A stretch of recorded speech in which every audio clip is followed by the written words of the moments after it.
Chers amis, bonjour. Nous sommes le mardi 12 septembre 2023. Il est 9 heures. Quelques news de l'Arménie, de l'Artsakh et de la diaspora arménienne. Le premier camion humanitaire, donc russe, avec la Croix-Rouge, donc de la Fédération de Russie, est arrivé à Stepanakert. Donc on a des images de ce camion circulant dans les rues de Stepanakert, la capitale de la République de l'Artsakh. Il est arrivé après un accord avec les autorités arméniennes. Il est arrivé depuis Agna, Ardam, en passant par, justement, sur Stepanakert, en passant par Askeran. Askeran, où la population, depuis plusieurs jours, a fait un blocus, donc de la route, afin que les camions humanitaires, donc azéris, ne puissent pas passer. Là, c'est un camion humanitaire russe qui est passé par Ardam. Voilà, donc en fait, le maire d'Askeran, Haik Shamirian, a déclaré à Artsakh Press, donc c'est officiel en fait, hein, que les citoyens concernés, rassemblés près du monument du char, ont d'abord protesté, n'ont pas permis à la voiture d'entrer en Artsakh, puis sont parvenus à un accord, après quoi le camion de la Croix-Rouge de la Fédération de Russie est arrivé dans la capitale Stepanakert, donc Akna, Stepanakert, c'est une vingtaine de kilomètres, hein, 20-25 kilomètres, hein, donc voilà, Askelan aussi, hein, voilà, accompagné par la police. Voilà, donc le premier camion d'aide humanitaire envoyé par la Russie est entré en Artsakh, voilà, le corridor de la Chine, qui devait logiquement être débloqué, donc juste après, il est toujours bloqué, donc voilà, aucune information. A priori, le corridor de la Chine reste toujours bloqué. Voilà mes amis. Hier, conversation téléphonique entre Nicole Pachinian et Erdogan. Nicole Pachinian qui a attendu longtemps, qui a demandé durant plusieurs jours un entretien avec le dictateur turc, Erdogan. Il l'a eu. Erdogan a été assez ferme. Le gouvernement arménien a un petit peu, comment dirais-je, arrondi les angles en disant que la conversation s'était bien passée. Ils ont discuté la question de la sécurité donc, de l'Arménie, du Sud-Caucase, des relations entre l'Arménie et l'Azerbaïdjan, pour parler de paix. Voilà. Selon des analystes, hein, et notamment un turcologue connu, Varoujan Geramian, l'Arménie a ainsi laissé la Turquie, donc membre de l'OTAN, prendre le leadership au Sud-Caucase, de la politique au Sud-Caucase. Ça veut dire aussi que maintenant, l'Arménie est soumise aussi à la Turquie si elle veut se rapprocher de l'OTAN, donc par la Turquie. La Turquie qui a une mainmise sur le Sud-Caucase désormais pour faire sortir la Russie donc de la région et se rapprocher davantage de l'Azerbaïdjan, de l'Arménie. L'Arménie a tout à perdre dans cette opération-là. Voilà, qui sont menées par les autorités arméniennes également. Donc voilà, on se demande si ça sert au peuple arménien. Et a priori, ça peut desservir fortement cette arrivée, cette présence turque, justement, que Pachinian demande des autorisations, appelle Erdogan qui fait un petit peu comment dirais-je, qui ne veut pas prendre Pachinian au téléphone, mais après qui le prend, mais qui a un ton dur envers les Arméniens, envers l'Arménie. Je trouve que ça fait quand même beaucoup. Voilà où on en est, mes amis. Donc voilà. Entre-temps, les exercices militaires ont débuté. Donc Eagle partenaire 2023, donc le Ardziv partenaire 2023 ont débuté. Donc des manœuvres arméno-américaines qui se déroulent sur une base militaire à Yerevan. Voilà. Donc ça plaît pas à Moscou, ça plaît pas à Moscou, même si donc de l'autre côté, donc Moscou appelle par la voix du porte-parole du Kremlin en fait, hein, Dmitri Peskov, le conseiller du président Poutine.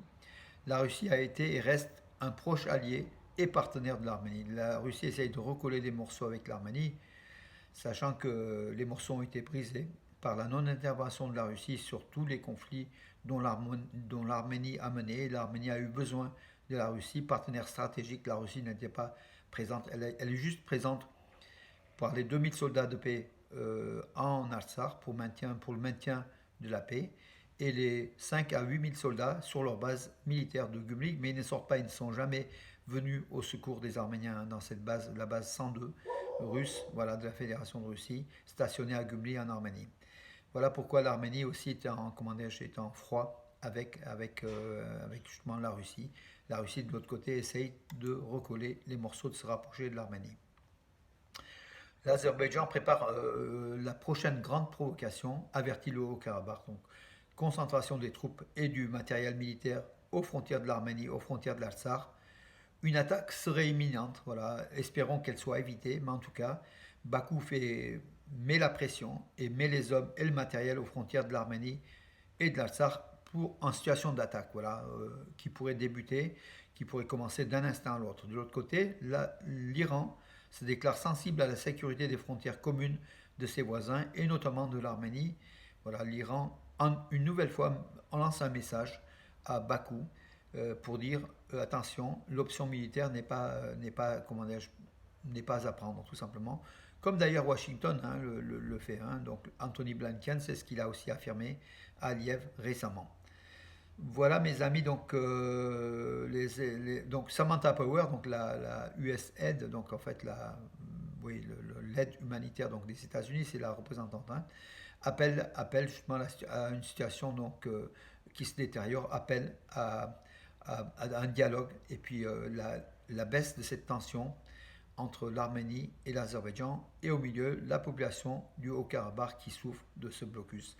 Elle appelle bien sûr la levée du blocus comme toutes les capitales, hein, comme toutes les personnalités politiques du monde occidental, excepté Erdogan qui ne fait pas partie du monde occidental et puis le dictateur Aliyev, hein, son collègue le plus proche. Voilà mes amis, la messe arménienne s'est déroulée à l'église Sainte-Croix de l'île d'Artamal sur le lac de Van, voilà, donc en présence de très nombreux fidèles. Ils étaient beaucoup plus nombreux que l'an dernier. C'est une messe qui a été cadrée par les services turcs, hein, il faut dire, tant en tenue civile que par des hélicoptères de la gendarmerie qui survolaient donc l'île d'Artamal, l'église Sainte-Croix. Beaucoup d'Arméniens, mais aussi des Turcs et des Kurdes qui sont venus de Van ou d'autres régions assister à la prière, à cette tradition annuelle de cette prière depuis 8 ans déjà. Donc cette église qui avait fermé après le génocide à l'office a redémarré donc la messe arménienne une fois par an et ils viennent de Constantinople, d'Istanbul, de beaucoup de villes de Turquie, les Arméniens, mais aussi les habitants de Van et de la région. Voilà, donc la tradition est respectée avec de plus en plus de monde. Il faut dire aussi que les forces de sécurité donc turques étaient très présentes pour protéger, d'après leur dire, pour protéger les fidèles arméniens, mais c'est peut-être aussi pour contrôler, pour dire que l'État turc est là. D'ailleurs, il y a le drapeau turc qui traîne tout le temps donc près de l'église en fait, hein, juste à côté de l'église. Mais cette église donc d'Ardamal, comment dire, le monseigneur, le représentant arménien de l'église arménienne de Constantinople a affirmé que cette croix, les Arméniens sont battus pour mettre la croix au-dessus de l'île de l'église Sulprac, donc d'Artamar. Maintenant, il y a une croix. Donc les Turcs ne voulaient pas. Il y a eu un long combat et les Arméniens ont gagné. Ils ont eu gain de cause. Donc une croix arménienne est au-dessus de l'église, malgré tout.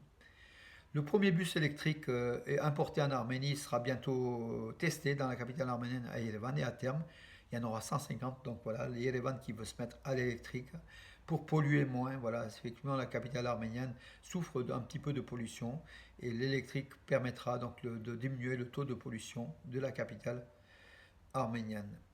Voilà mes amis. Et puis bien sûr, comment ne pas parler hier de nos glorieux footballeurs arméniens, donc l'équipe nationale d'Arménie qui a reçu à Yerevan l'une des meilleures équipes du monde, hein, qui est souvent finaliste hein, même de la Coupe du Monde, la Croatie que tout le monde connaît, hein, c'est même pas la peine de présenter.